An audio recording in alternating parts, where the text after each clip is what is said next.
Hey everyone, today I want to talk about different scales and modes on the K.O. This is going to be another very theory-focused video, but my goal is to encourage exploration instead of memorization. I will make a 100% applied video at some other point, but right now this is just going to be about connecting the pads here to the keyboard here and what that means for making chord progressions that hopefully evoke different emotions and hopefully get closer to what you have in mind for your song. I'm not going to review last video, I trust you'll rewatch it, plus I'll try to just bring back concepts as they come up in this video. Last time we made a bunch of chord progressions in the key of C major, but sometimes a sample or a progression will sound better from a different key other than starting from C. For example, what if you wanted to start from D? Well, the good news is that that actually won't be that different. You see, when we make the scale for C major, we follow a specific pattern that's going to explain every key and every mode on the K.O. So if we start from C, that pattern is going to be a whole step, meaning that we're going to skip this in-between note. So we've got whole step, another whole step, because we skipped this note here, a half step, because there's no note between E and F, a whole step to G, whole step to A, whole step to B, and then a half step to C. So this pattern I'm going to bring up a lot. It is whole, whole, half, whole, whole, whole, half. This pattern is why we get the different sets of chords for C major that we have. It's why the 1 is a major chord, the 2 is a minor chord, the 3 is a minor chord, the 4 is a major chord, the 5 is a major chord, the 6 is a minor chord, and then your 7 is that diminished chord that we talked about last time. But if we take the same exact patterns, but we start from a different point, we're going to get different notes and different chords. Well, they'll be the same chords, but from a different starting point. But relative to each other, they will be the same. So if we start from D, let's apply our formula. Let's go whole, whole. So now we have an F sharp instead of an F, half, whole, whole, whole. Now we have a C sharp instead of a C. And then that last half step will bring us back to the beginning of the scale at D. But this does mean that the chords are very similar. So you have a D major, just like we had a C major. You have an E minor, just like we had a D minor. We have a F sharp minor as well. Oh, sorry. F sharp minor. And then we have a G major. We have an A major, and we have a B minor, and then we have a C sharp diminished chord. So it follows the same sorts of patterns here. So that means that if we use the same chord progression in two different keys, it will use different notes, but it might sound more similar than you would expect. So here is a chord progression in C major. I'm just going to go ahead and enter it in one chord at a time on the K.O. Then I'll switch patterns and enter it in one chord at a time using the D major scale. So let's go ahead and enter our C major, or our 1. Second chord, we'll do a 6. Third chord, we'll do a 2. And for our fourth chord, we will do a 5 chord. So both 6 and 5 are inversions, which I covered last video. Let's go ahead and I'm going to hold down this, hit plus. Now we're in our second pattern. I'm going to enter the system codes, and that's where I'm going to change the starting note here. The system codes follow a very specific pattern, because I could just enter in, I know exactly how to get to D, I just know it's 322. And that's because they follow this pattern. So these are all codes 100 through 199, 200 through 299, 300 through 399, and then 400 through 499. So we're going to affect the pads, which means we're using system code 300. This is 0 through 9. This is going to be, 300 through 309. This will be 310 through 319. And then I know that C starts on 320. So 322 is D. Now let's go back and let's take that same chord progression with all the same chord degrees, or chords, I don't know, with all the same chords relative to the scale, and hear how it sounds different. So I'll start off with our 1, which is a D major, followed by our inversion of our 6, followed by our second, followed by our inversion of our fifth. So what I'll do is I'm going to play this a few times in C major, and then we're going to listen to what this sounds like in D major. So I'll play it twice through in C major, and then we'll switch patterns.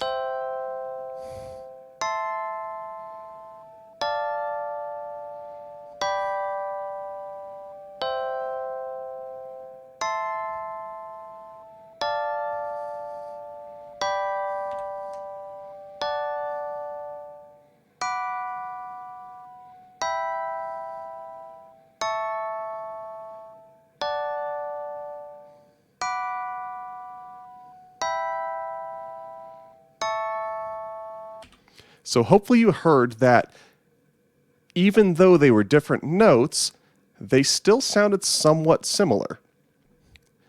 Now here's a bit of a technical tangent. One big advantage of using the pad layout is that you don't need to know the notes of the chords or keys or scales that you're playing, but if you're curious, you actually already know how to figure that out yourself. I talked about counting up from D major compared to C major. And if we combine those patterns, we can figure out all the chords of D major. So we've got our notes are D, whole step to E, whole step to F sharp, half step to G, whole step to A, whole step to B, whole step to C sharp, and then a half step to back to our starting point at D. If we combine this with what we know for the chords, which is major, minor, minor, major, major, minor, diminished, then, well, we can figure out any of these, right? So if I know that my 3 chord, for example, is going to be a minor chord, and if I just go, okay, so D, E, F sharp minor. Okay, so I've got an F sharp minor chord that I make here. And that's right there.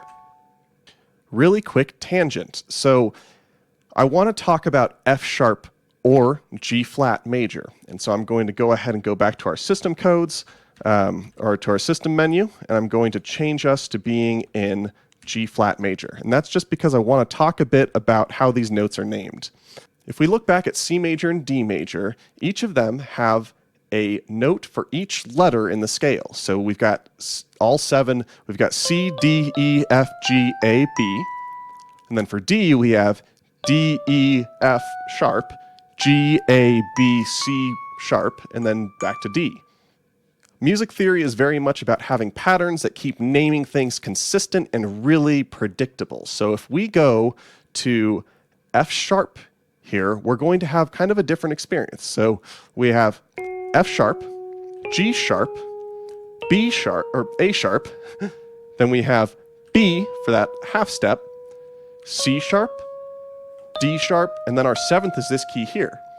But if we want one note per letter in each scale, you would technically call this E sharp. Just that way you're not saying, oh yeah, I'm working with a scale that starts F sharp, but there's also an F. That way there'd be 2 Fs, and I don't think that that really flies in the major scales. It can in other scales, but not in the major and minor scales, which is what we're mostly working with on the K.O. So you don't need to know when you're playing E sharp or anything like that. That just confused me early on, and I thought it might be neat to make that connection for you now. So to sum up that whole part, you don't need to know the notes that you're playing. You don't need to memorize all of this, but I would like you to know that it's just not as complicated as it might have seemed initially. The rest of this video is going to be entirely in C, so that way we can see when a key is different from the major scale. So I'm going to go back to my system codes, and I'm going to go back to pad, key, and let's take us all the way back to C. And then let's check to make sure that we are still using the major scale. Perfect. Let's go back to that pattern I mentioned before for the major scale of whole, whole, half, whole, whole, whole, half. So that's saying we start on one note, and then the next notes of the scale are going to just be that far away from the preceding note. So whole step, half step, whole step, half step. But what if we decided to take this exact same pattern, which is, again, the major scale pattern, and start from a different point? Let's change our starting point in that same pattern and renumber the chords accordingly. So to do this, we'll start off with our regular whole, whole, half, whole, whole, whole, half. But then we'll move our starting point over here. And let's just move that. Let's just kind of reorder it and put these at the end and this at the beginning. So now we've got a different pattern, but it's still, if you look at things in the grand scheme of things, it still follows the same exact pattern as the major scale. We're just starting from a different point. And so what we end up with here is whole, half, whole, whole, whole, half, whole. So starting from C, what we get is C, whole step to D, half step to E flat, whole step to F, whole step to G, half step to A flat, half step to B flat, and then we're going to go back to our 1 with a whole step to C. That scale is actually just known as the C minor scale. So that's going to give us a whole different set of notes to work with and a whole different set of chords as well. But that is why people say that the minor scale is a mode of the major scale, because we're taking that exact same pattern of the major scale and just starting from a slightly different point. So just like all those intervals shifted, our chords also shift. So let's do that same process. Let's say that we are starting and we've got our pattern of major, minor, minor, major, major, minor, diminished. And we instead move our starting point over here. And then we just take, we renumber from that new starting point and start it over.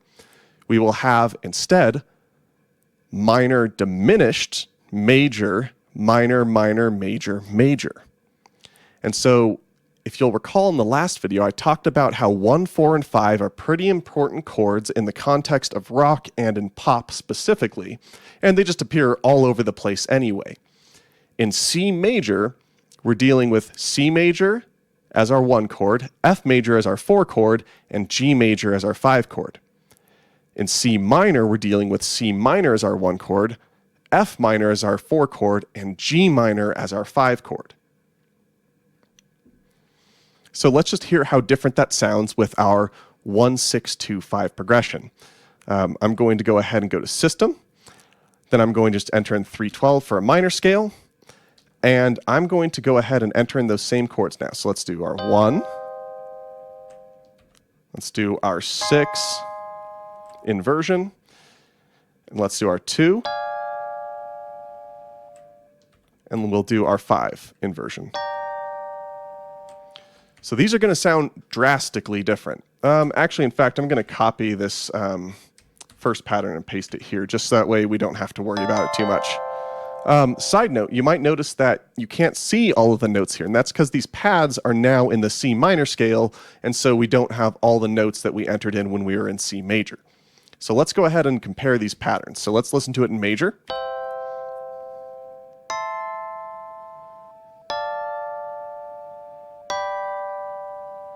Now let's listen to it in minor. And I noticed that this was off by an octave, but let's just go with it. Oh, no, it's not.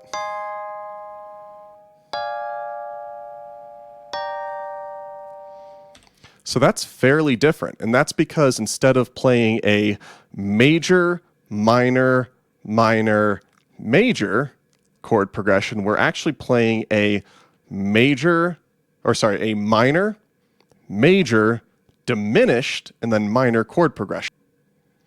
The neat part is that once you have this down, and once you've got a sense for what major scale versus minor scale sounds like, and what those progressions are like and how they're different, you know all the other modes already, because all we're doing is just taking that same pattern from the major scale and starting from a different spot. And so what we end up with is only slight variations of the major and minor scale for the most part. So I just want to briefly go in order of the system codes to demonstrate what is different between these different modes. So let's go ahead and go to pad. And I'm going to start off on we were just on the minor scale. Actually, let's start with the major scale. So if we have the major scale, that's all of our white notes, right? The Lydian scale is the same as the major scale, except we've changed what the 4 pad is, which means we've changed a lot of the chords in here, and we've changed the order, but we haven't changed a whole ton, right? So we've got our 1 is still a major chord, our 5 is still a major chord, but our 4 is now our diminished chord, which is a bit weird. However, we do have this major second chord now, which can be kind of a beautiful sound as well. So we're literally talking about C major, but we play an F sharp instead of an F, so not that crazy different, right? Similarly, let's talk about Mixolydian, which is another mode of the major scale. The same exact notes as the major scale, but we're changing this 7. So this 7 is going to be a B flat instead of a B.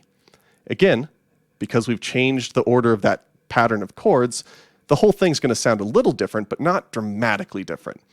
One big difference is that now, if we play our 1 chord, it is a major chord. Our 4 is again a major chord, but our 5 chord is actually a G minor chord. So that's going to give it a bit of a different sound, and Mixolydian's really common when you're working with 7th chords, which is a topic for the next video. If we go back to the minor scale, obviously this is pretty different from the major scale, but if we just think of it as its own thing, then we can look at Dorian and Phrygian as just slight variations. So Dorian is the minor scale. So we're going to play the regular minor scale, except this 6 is going to be an A natural instead of an A flat.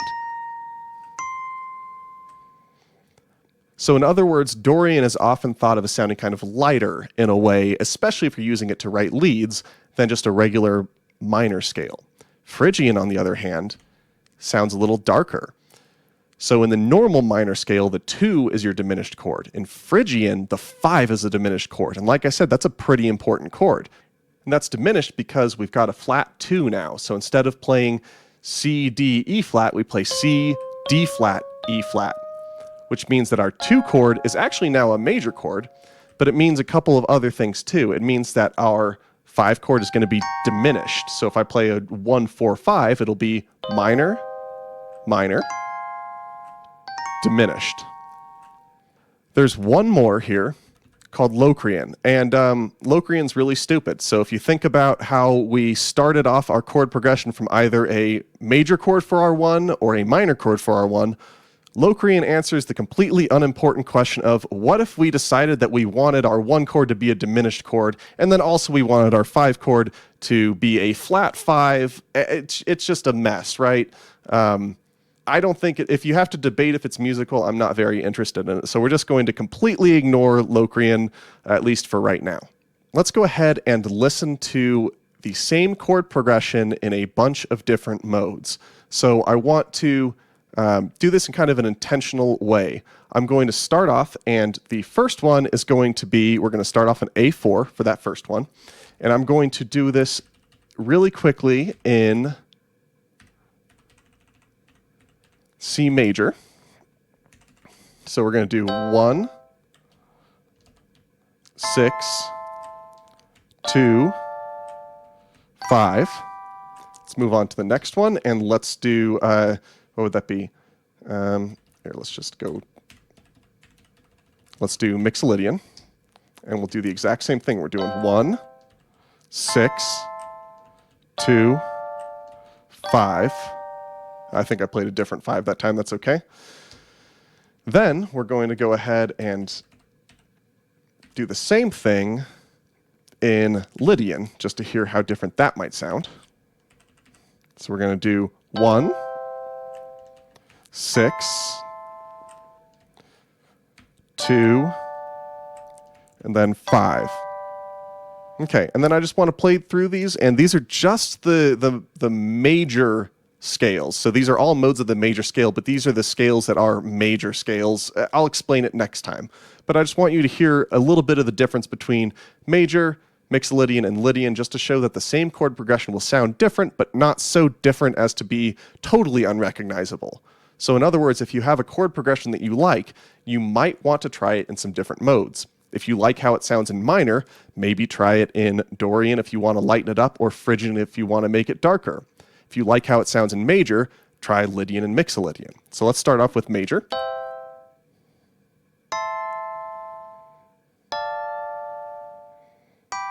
And here's Lydian.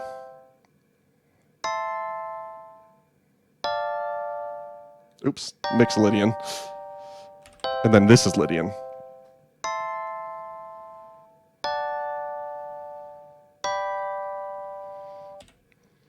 So I know that that was a lot once again. Next time I'm going to go ahead and cover leads using different modes to play different chord progressions and all of that good stuff.